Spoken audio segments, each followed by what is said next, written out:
So guys, what do you think about my tea? Well, Wu, I must admit it is really good. Agree, I do. What was this tea blend called again? Whisper white tea. It is said that sometimes it allows the drinker to hear faint echoes that can bring answers to our deepest questions. Palpatine is a Sith Lord. Huh, something heard, did you? Nothing at all. Nevertheless, wish Iroh was here? I do. Wonder what about your tea, he would say. And where is Iroh anyway? I wanted to show him what a real tea looks like. His nephew got sick and had some panic attack about his honor or something like that. Is that so? Well, nevertheless, I will keep bringing my tea with me until he acknowledges mine is superior. I really don't understand how you can call this a tea. It is the most overrated hot water I have ever drank. Oh, there's an opinion nobody asked for. We were almost having a drought. It tastes like it was brewed in a wizard's boot. How dare you? My tea has been perfected over generations. I prefer the sophistication and richness of European teas. Sophistication and richness of European teas? This statement is proof that not all thoughts deserve the light of day. Ooh, it seems your taste in tea could use a bit of refinement. As well as your taste for fashion, of course. Bold words from a man who dresses like a rejected wizard from a second-rate fairy tale. Do they give you a discount at the costume shop for looking so pitiful? Wow, Wu is on fire today. Indeed, missed him. I truly have. The most important step is choosing the right pipe. A good pipe must be made from the right wood. It is often an overlooked aspect of smoking long bottom leaves. Interesting. But how did we get from discussing woodworking to smoking weed? Oh, hey guys, look who I found on my way here. Is that a giant rodent? Congratulations, Dumbledore. You've got a real gift for seeing the unseen. Oh, wait, no, my bad. It's just the scene. Shut up, Wu. Yes, he has a very distinguished look, but he is actually a chill dude. Perhaps I should introduce myself. My name is Hamato Yoshi, but you can call me a Splinter. Oh no. Something wrong, Oogway? Nothing? Let me introduce the others. This is Yoda, Sensei Wu. Pleasure to meet, fellow sensei. This is Dumbledore. Did you really have to emphasize the dumb in my name? Yeah, I had to. And the tortoise in the corner is... Oogway. Oh, hi, Splinter. Wait, you two know each other? Well, kind of. Kind of? He is the biological father of my children. Biological father? Of your children? I have never taken a paternity test. Because you have never arrived at the court. I was busy keeping my inner peace. What is going on? I don't know, but better and better it keeps getting. Okay, guys, can we slow down for a second? What do you mean, father of your children? I am talking about my sons. Your sons? This is getting more and more confusing. My sons are turtles. And I've already told you, Splinter, that it is just a coincidence.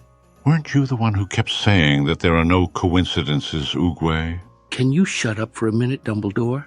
Wait, I'm already lost. You apparently have some unfinished business between each other, and I suggest you should keep it personal. But I would appreciate if you could explain how did Rat become father to turtles? Very well then, I will try. You see, I have not always been a rat. About 15 years ago, I bought 4 small turtles at a pet shop, and on my way back home, I encountered by coincidence a strange alien mutagen that turned me into this hybrid of a rat and a human. Interesting story, that is. Oh, so it's a rat. I wondered whether you were an opossum, nutria, or other disease-spreading creature. Could you please refrain from insulting our guest, Dumbledore? Now I am convinced you are a wizard, Dumbledore. Every time you open your mouth, courtesy disappears. I see he skipped the chapter on manners in the story of life. Wait, where was I? Oh yeah. My turtles came into contact with the mutagen as well.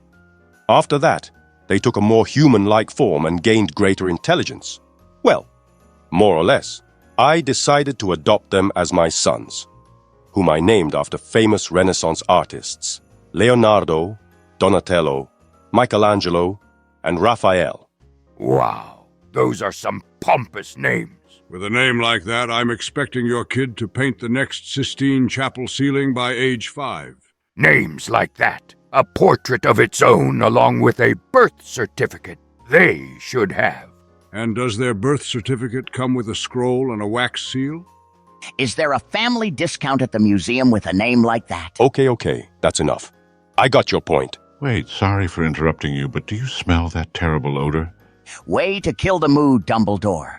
But yes, I also smell it. What could it be? It smells like sewers. Geez, did you end up drunk in the sewer again, Dumbledore? Why are you picking on me again? I should probably apologize for that. You see, we live in the sewers, and I guess some of that odor stuck with me. Living in sewers? That must be hard. It's dark, damp, and not exactly what you'd call welcoming, but we make it work. And it is still cleaner and more pleasant than most of Manhattan's housing options. Plus, it's good for hiding from our enemies, like my arch-nemesis, Orokusaki, otherwise known as Shredder. What was that? What was what? That sound. Sound? When you said Shredder. See? That sound. Oh, you mean the Shredder sound? Honestly, I don't know where it's coming from, but it always appears where someone says his name. You get used to it. Shredder, huh?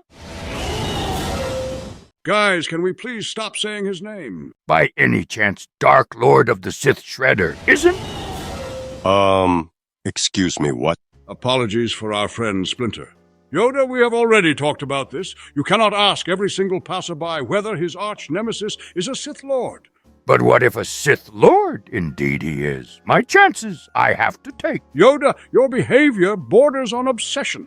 Okay, sorry, I know. On a therapy, I must go. Well, this Shredder... Dumbledore! Sorry. Your unnamed arch-nemesis sounds like a dangerous foe. How do you protect yourself from him? He is dangerous indeed. But I have trained my sons in the ancient martial art of ninjutsu, so they can become ninjas and protect themselves when the time comes. And whose damn idea was it to make turtles into ninjas? You know, the whole point of being ninjas is being stealthy, and it is just hard to be stealthy when you're shaped like a bowling ball. Do not underestimate them. They might not fit your typical description of ninja, but they are fierce warriors nonetheless. I am confident that your ninjas would not stand a chance against my ninjas. Confidence can be a formidable ally but a treacherous enemy. And by looking at you, I can see that you've got enough confidence to sell sand to a desert.